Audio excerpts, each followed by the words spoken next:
Hello students. अब हम पढ़ते हैं क्लास 10th के लिए एक्सरसाइज 5.3। 5.2 में हमने क्या पढ़ा था? एन पद के बारे में पढ़ा था। एन पद ज्ञात करना, कोई पद दे दिया गया था और पूछ लिया गया था कि कौन सा पद है। अब हमें क्या पढ़ना है इस 5.3 में? पदों के योग के बारे में पढ़ना है। योग का मतलब क्या हो गया? किसी समांतर श्रेणी के 10 पद दे दिए कि इनका योग ज्ञात करना है, तो उसके लिए एक सूत्र लगता है, उसके बारे में हम सबसे पहले चर्चा करते हैं। एस एन, एस का मतलब होता है सम, यानी योग होता है उसको हम सम बोलते हैं, तो एस से रिप्रेजेंटेड करेंगे। और एन हो गया पदों की संख्या। और देखो ए डी और एन से तो आप भली बात ही परिचित हो कि ये क्या होते हैं। एस एन बराबर एन बटे 2 2a प्लस एन माइनस 1 गुणा डी। यहाँ पे एन है पदों की संख्या, ए प्रथम पद और डी है इसका सार्वत्रिक अंतर। अब एक सूत्र और लगता है योग का, जिसमें हमें समांतर श्रेणी में अंतिम पद दिया गया हो, तो उसमें हम ये इस्तेमाल कर सकते हैं एन बटा 2 और ए प्लस एल। इन दोनों को है जो हम योग के रूप में इस्तेमाल कर सकते हैं। तो आइए चलते हैं पहले क्वेश्चन के पहले की तरफ। इसमें हमारे पास एक समांतर श्रेणी दी गई है 2 7 12 और इसके 10 पदों तक हमें योग ज्ञात करना है, यानी इस श्रेणी के 10 पदों का योग हमें ज्ञात करना है। तो सबसे पहले क्या करते हैं, इसमें एक की वैल्यू लेते हैं, यानी इसका प्रथम पद लेते हैं जो कितना दिया गया है 2।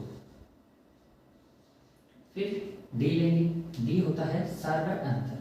हम देख रहे हैं कि संख्या बढ़ रही है, यानी श्रेणी बढ़ती हुई नजर आ रही है, तो डी का मान होगा प्लस में। 2 से 7 हो गई, कितनी बड़ी है 5।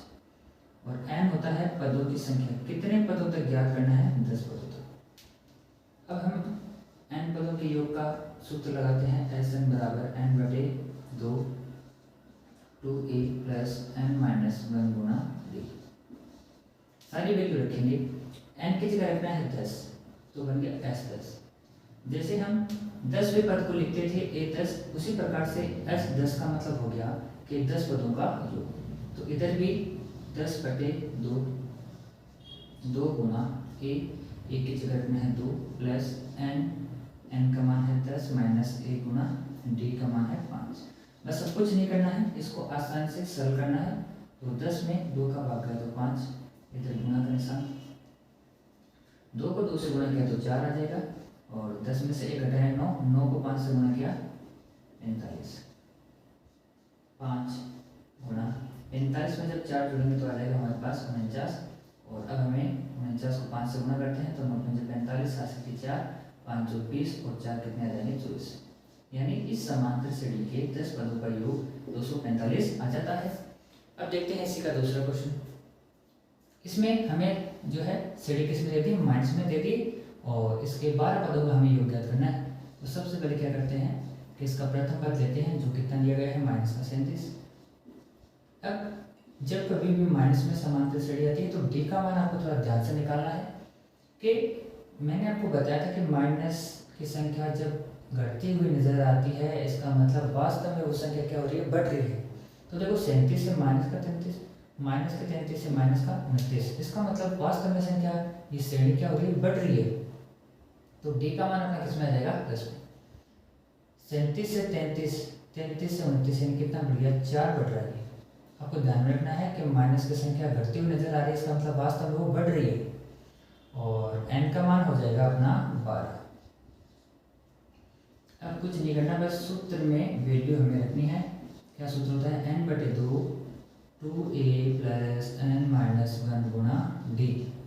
सारी वैल्यू है अपने पास, एन की वैल्यू है 12, तो यहाँ पे आ जाएगा 12 बटे 2 2 गुणा ए। 2a का मतलब होता है 2 गुणा ए, और ए की वैल्यू हमें दे रखी है माइनस का 37 प्लस एन की वैल्यू है 12 माइनस 1 गुणा डी, और डी आ जाता है प्लस का 4। 12 में 2 का भाग देंगे 6, और देखो प्लस और माइनस की संख्या गुणा तो बन जाती है माइनस, और इसको गुणा कर देंगे तो आ जाएगा हमारे पास 74, माइनस का 74 प्लस 12 में से 1 गया 11, और 11 को जब 4 से गुणा किया तो 11 चौके 44। यहाँ पे गुणा का निशान, एक संख्या माइनस की है और एक प्लस की, इसका मतलब हमें घटाना पड़ेगा। और हम देख रहे हैं कि बड़ी संख्या किसकी है, माइनस की, तो माइनस में आ जाएगा, और ये बच जाएगा अपने पास माइनस का 30। दोनों को गुणा करेंगे, प्लस और माइनस की संख्या गुणा की माइनस बनती है, और 6 को जब माइनस के 30 से गुणा करेंगे तो आ जाएगा 180। यानी इस श्रेणी के जो 12 पदों का योग है वह 180। अब हम पढ़ते हैं पहले का ही तीसरा क्वेश्चन। इसमें हमारे पास समांतरी श्रेणी दी गई है 0.6, 1.7, 2.8 और इसके 100 पदों तक योग ज्ञात करना है। यानी इस समांतरी श्रेणी के 100 पदों को हमें ज्ञात योग करना है। तो सबसे पहले प्रथम पद लेते हैं, एक का मान है 0.6, डी लेते हैं सार का अंतर। अब देखो इसमें हमें सीधा पता नहीं चलता है तो आप क्या कर सकते हो, दूसरे पद में से पहला पद घटा के भी निकाल सकते हो। यानी 1.7 में से हम 0.6 माइनस कर देंगे, ये आ जाएगा 1.1। यानी इसमें सार का अंतर कितना है 1.1 और n का मान हो जाएगा 100। कितने पदों का योग ज्ञात करना है 100 पदों का। अब सूत्र में मान रखते हैं, सूत्र है n/2 2a प्लस n-1 गुणा d। n की जगह 100 रखना है और इधर भी 100 रखेंगे, 100/2 2 गुणा a का मान है 0.6 प्लस n की जगह 100 रखना है माइनस का 1 गुणा d है हमारे पास 1.1। अगर इसको सॉल्व करना है 100 में 2 का भाग दिया तो 50 आ जाएगा। 0.6 को जब 2 से गुणा करेंगे तो एक बार पॉइंट को भूल जाते हैं, तो 6 दूनी 12 और इसमें दशमलव के बाद में 1 अंक है तो इधर से 1 अंक के बाद में दशमलव हमने लगा दिया प्लस 100 में से 1 गया तो आ जाएगा हमारे पास 99 और 99 गुणा क्या आ जाएगा 1.1। ये 50 गुणा 1.2 प्लस अब क्या करना है 99 को गुणा करना है 1.1 से, तो या फिर 1.1 को 99 से गुणा करना है। हम क्या करते हैं, इस पॉइंट को भूल जाते हैं, हम मान लेते हैं 11 है तो 11 को पहले क्या करते हैं 99 से गुणा करते हैं और उसके बाद में हम पॉइंट लगाएंगे। तो 11 नाम है 99 हासिल की जाएगी 9 और 11 नाम 99 और 108। अब देखो इधर दशमलव के बाद में 1 अंक है तो इधर से 1 अंक के बाद हमें भी क्या लगा देना, दशमलव लगा देना है। फिर 50 गुणा, अब इन दोनों को जोड़ देंगे, फिर जोड़ने भी आ जाएगा 9। देखो इनको कैसे जोड़ेंगे कि 108.9, तो हमें क्या करना है पहले पॉइंट के नीचे पॉइंट लिखना है और पॉइंट के इधर 2 है तो इधर 2 लिखा और पॉइंट के इधर 1 है तो जस्ट इधर 1 लिखा है। तो 9 तो 11 हो गई, यहाँ पर पॉइंट लगा देंगे और अस्सी की चली जाएगी 1 8 1 9 1 10 10 में 0 1 अस्सी की चली जाएगी तो यह आ जाएगा 1 यानी 110.1 आ जाएगा। इन दोनों का योग आ गया 110.1। अब इन दोनों को करना है गुणा, यहाँ पे ब्रैकेट लगा सकते हैं हम। तो 50 को हमें गुणा करना है 110.1 से, तो ये जो 0 है वह हम क्या करते हैं लास्ट में लगा देते हैं, ये 0 हम लास्ट में लगा दिया। अब हमें 5 को गुणा करना है 110.1 को, हम यहाँ पे क्या करते हैं एक बार पॉइंट को भूल जाते हैं सीधा, यानी 1101 से गुणा करते हैं। तो 5 को 1 से गुणा किया तो 5, फिर 5 को 0 से किया तो 0 और 11 पंजे 55। अब यहाँ पे दशमलव के बाद में 1 अंक है तो हमें क्या करना है 10 अंक के बाद दशमलव लगाना है, तो यहाँ पे दशमलव लग जाएगा। तो ये हमारे पास आ जाता है इसके 100 पदों का योगफल। अब दशमलव के इधर जब पॉइंट है तो उसकी कोई वैल्यू नहीं है, ये बन जाएगा 5505 यानी 5505। तो अपने पास इस समांतर श्रेणी के 100 पदों का योगफल आ जाता है 5505। अब चलते हैं अगले क्वेश्चन के, यानी इसके चौथे क्वेश्चन की तरफ। तो इसमें सबसे पहले क्या करते हैं, प्रथम पद लेते हैं जो हमें दिया गया है 1/15, फिर हमें लेना है डी सार अंतर। तो इसमें हमें पता नहीं चल रहा सीधा, तो हम क्या करेंगे दूसरे पद में से पहला पद घटा के देखेंगे। तो 12 और 15 का एलसीएम यानी 1/15 में से 1/12 में से, यानी दूसरे पद में से पहला पद माइनस करना है। तो 1/12 माइनस 1/15, दोनों का एलसीएम हमेशा किसका लिया जाता है, हरों का, यानी इसका हर और इसका हर, तो दोनों का एलसीएम आ जाएगा 60। 12 और 15 का एलसीएम आता है 60। अब हमें क्या करना है कि इस एलसीएम में पहले इसका भाग देंगे, तो 60 में 12 का भाग 5 बढ़ जाएगा और 5 को 1 से गुणा किया तो कितना गया 5, यहाँ माइनस है तो माइनस लगेंगे। अब 60 में 15 का भाग देना है, तो 60 में 15 का भाग 4 आ जाता है और 4 को 1 से गुणा किया तो कितना आ जाएगा 4। 5 में से 4 गया 1 और 1 बटे कितना गया 60। ये हमारे पास किसका मान आ गया डी का। n दिया गया है 11। अब सारी वैल्यूज आ चुकी है, सिर्फ सूत्र में मान रखना है। क्या सूत्र होता है, Sn बराबर n/2 2a प्लस n-1 गुणा d।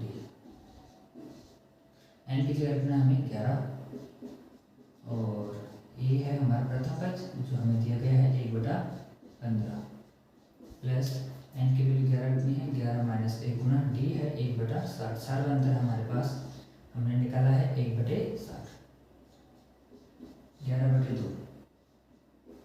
देखो 2 1 से गुना हो जाएगा तो ये बन जाएगा 2/15 प्लस 11 में से 1 गया 10 बचेगा और 10 इस 1 से गुना हो जाएगा तो बन जाएगा 10/60 11/2 गुना 2/15 10/60 एक 2 से 1 कैंसिल कर दोगे तो आ जाएगा 1/6 यह आ जाएगा 11/2 गुना। अब 6 और 15 का एलसीएम लेना पड़ेगा जो हमारे पास आ जाएगा 30 और 30 में 15 का भाग देंगे 2 बढ़ जाएगा 2 को 2 से गुना किया तो 4 प्लस 30 में अब 6 का भाग देना पड़ेगा तो हम जानते हैं 30 में 6 का भाग 5 बढ़ जाता है और 5 को 1 से गुना किया तो कितना आएगा 5।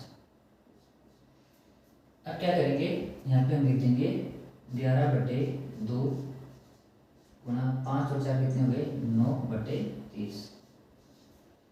अब क्या होता है कि ये जो 11/2 तो ऐसा कैसा आ जाएगा और 9 और 30 है ये 3 के पार्ट से कट रहे हैं ये 3 बार कट रहा है और ये कट रहा है 10 बार तो फाइनली हमारे पास यहाँ पे आ जाता है 3/10। अब हम क्या करेंगे इनको गुणा करते हैं 11 × 33 बटे में 10 दूनी 20 ये आ जाता है अपने पास इस समांतर श्रेणी के 11 पदों का योगफल। अब पढ़ते हैं दूसरे का पहला क्वेश्चन। इसमें हमें क्या करना है कि ये जो समांतर श्रेणी दी गई है इसका योगफल ज्ञात करना है। लेकिन हम देख पा रहे हैं कि 7 दूसरा पद है 10 से 1/2 तीसरा पद है 14 और हमें कहाँ तक इसका एक पद है 84 यानी ये श्रेणी में 7 से लेकर 84 तक हमें क्या करना है योगफल ज्ञात करना है। लेकिन हमें यहाँ पे ये नहीं दिया गया कि ये कितने पद हैं तो सबसे पहले हमें क्या करना पड़ेगा ये ज्ञात करना पड़ेगा कि इसमें कितने पद हैं। तो ये हमारे पास जो सवाल बन जाता है वो 5.2 की तरह बन जाता है। तो आइए हम पहले क्या करते हैं इसमें पद ज्ञात करते हैं। तो सबसे पहले हम इसका प्रथम पद लेते हैं जो कितना है 7 पर अंतर डी लेते हैं। देखो संख्या बढ़ रही है इसका मतलब प्लस में आएगा और 7 से 3 हो गया 7 से 10 हो गया तो 3 बढ़ा यानी और आधा और बढ़ जाएगा 7 से 10 यानी 3 और आधा यानी 3.5 बढ़ गया और 3.5 को हम लिख सकते हैं 3 दूनी 6 7 यानी 7/2। अब हमें ये पता नहीं है कि इसमें कितने पद है तो हम मान लेते हैं माना कुल n पद है यानी ये टोटल है वो n पद है तो ये हो जाएगा n पद अपने पास तो n का मान आ जाएगा 84 यानी 84। अगर 15 पद होते तो ये 15 पद है 21 पद होते तो 21वां पद हो जाता। अब लगाते हैं nवें पद का सूत्र an बराबर a + n - 1 गुणा d।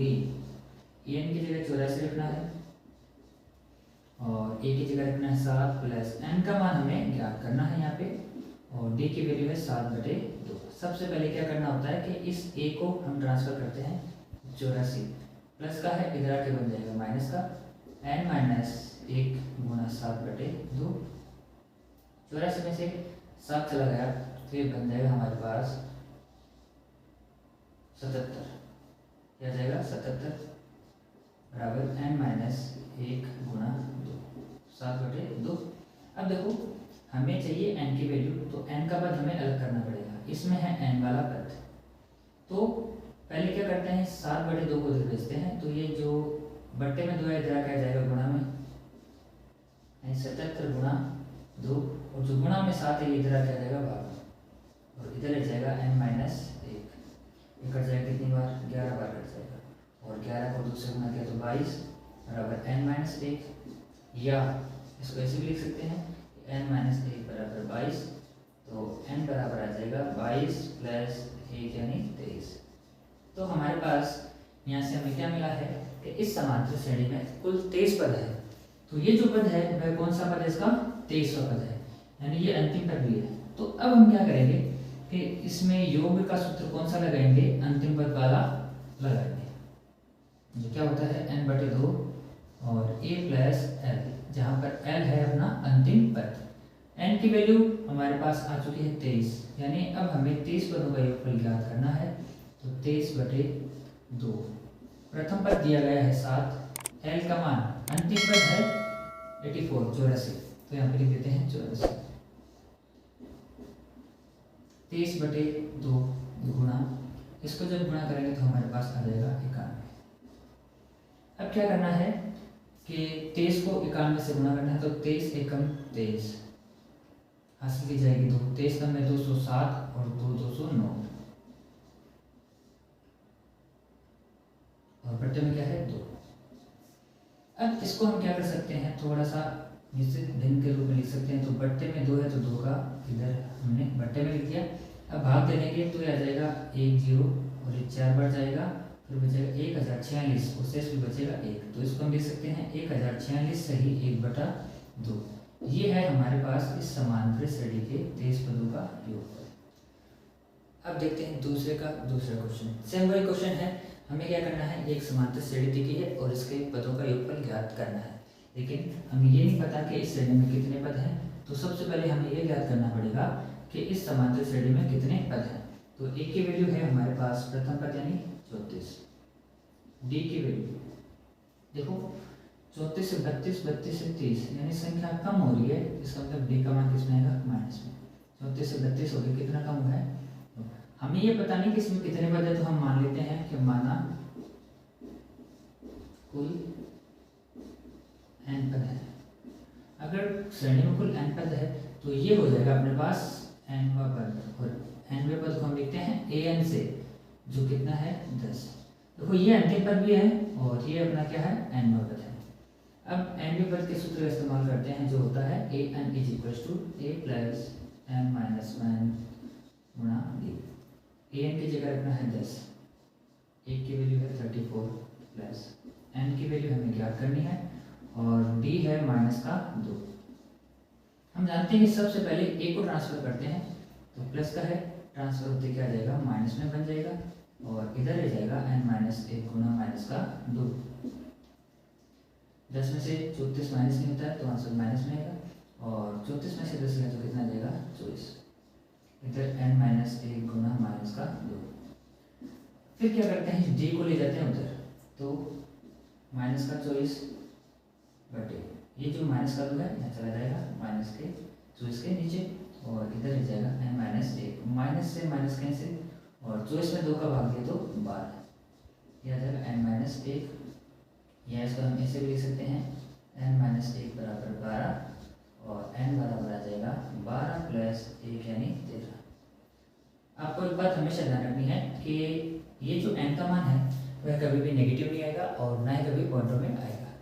अब हमारे पास ये आ चुका है कि इस समांतर श्रेणी में यहाँ से लेकर यहाँ तक कुल 13 पद है, यानी हमें 13 पदों का योगफल ज्ञात करना है। अब हमारे पास अंतिम पद ज्ञात है तो हम क्या करेंगे, योगफल वाला अंतिम पद वाला सूत्र जो है यहाँ पे इस्तेमाल करेंगे, जो क्या होता है n/2 a + l, जहाँ पर l क्या है अपना अंतिम पद। n की वैल्यू आ चुकी है हमारे पास 13/2 गुणा a + l। एक की वैल्यू हमारे पास है 34 प्लस l है 10। 13/2 गुणा, इन दोनों को जोड़ देंगे तो बन जाएगा 44। तो ये दोनों क्या कर रहे हैं, 2 के पार्ट्स कट रहे हैं, 2 एकम 2 और 22 दूनी 44, यानी ये आ जाता है हमारे पास 13 गुणा 22। अब क्या करना है, 13 को 22 से गुणा करना है, या 22 को 13 से अगर 2 की बात है तो 13 दूनी 26 हासिल की 2, 13 दूनी 26 और 2 कितना आ जाएगा 28। तो ये आ चुका है अपने पास 13 पदों का योगफल। अब हम पढ़ते हैं दूसरे का तीसरा क्वेश्चन। इसमें भी हमें क्या ज्ञात करना पड़ेगा कि इस श्रेणी में कितने पद हैं। तो सबसे पहले हम क्या करते हैं, इस श्रेणी का प्रथम पद लेते हैं जो कितना है -5, और फिर लेते हैं इसका d यानी सर्वांतर। देखो माइनस की संख्या बढ़ते हुए नजर आ रही है, जो वास्तव में क्या हो रही है, घट रही है। घटने का मतलब d का मान कितना आ जाएगा, माइनस का आ जाएगा, क्योंकि 5 से 8, 8 से 11 बढ़ती हुई दिख रही है लेकिन वास्तव में घट रही है, तो d का मान माइनस में 5 से 8 हो गई तो कितना घट गई 3। अब हमारे पास ये पता नहीं कि श्रेणी में कितने पद है, तो हम मान लेते हैं माना कुल n पद है। अब इसमें n पद है तो ये हो जाएगा अपने पास nवां पद, जो यहाँ पे आ जाएगा an बराबर -223। तो अब पहले क्या करेंगे, n वें पद के सूत्र के द्वारा हम इसका n का मान निकालेंगे, यानी कुल कितने पद है वो ज्ञात करेंगे। तो n वें पद का सूत्र होता है a plus n minus 1 Guna d। an की जगह रखना है माइनस का 230 और a की जगह रखना है माइनस का 5 प्लस n माइनस 1 गुना d है माइनस का 3। अब सबसे पहले करना क्या होता है कि इस a को हम ट्रांसफर करते हैं, तो इधर है हमारे पास माइनस का 230, ये माइनस का है और उधर जाके बन जाएगा प्लस का, बराबर में इधर आ जाएगा n माइनस 1 गुना माइनस का 3। एक माइनस है एक प्लस की संख्या है तो आपस में घटना बढ़ेगा इसको, तो इधर क्या होगा, बड़ी संख्या माइनस के तो माइनस में आ जाएगा, 230 में से 5 गए तो आ जाएगा 225, बराबर यह आ जाएगा n माइनस 1 गुना माइनस का 3। हम जानते हैं बाद में क्या करते हैं, d को ले जाते हैं नीचे और यह आ जाएगा माइनस का 225 बट्टे में माइनस का 3 बराबर n माइनस। तो सवाल इस प्रकार से सेट है कि n का मान कभी भी पॉइंट 2 में नहीं आएगा, यानी ये इधर जब भी कभी कोई वैल्यू बचेगी वो प्लस में आएगी और पूरी पूरी यानी पूर्णांक संख्या आएगी। तो माइनस से माइनस क्या हो गया, कैंसिल, 7 3 21 और 3 पंजे 15 बराबर आ गया n माइनस 1। यह इसको हम ऐसे भी लिख सकते हैं कि n माइनस 1 बराबर 75 और ये आ जाएगा n बराबर 75 प्लस 1 यानी 76। तो हमारे पास ये आ चुका है कि इस समांतर श्रेणी में कुल क्षेत्र पद है और अब हमें क्या करना है, क्षेत्र पदों का योगफल ज्ञात करना है। यहाँ पे दिया गया है कि इस श्रेणी का अंतर पद है जो माइनस का 230 है, तो क्या करेंगे, अंतिम पद वाला सूत्र हम यहाँ पे काम में लेंगे। n की वैल्यू है क्षेत्र, तो s क्षेत्र बराबर क्षेत्र बटे 2 गुना a प्लस l, a का मान है माइनस का 5 प्लस l का मान है माइनस का 230। 36 में 2 का भाग देते हैं तो 38 आ जाता है।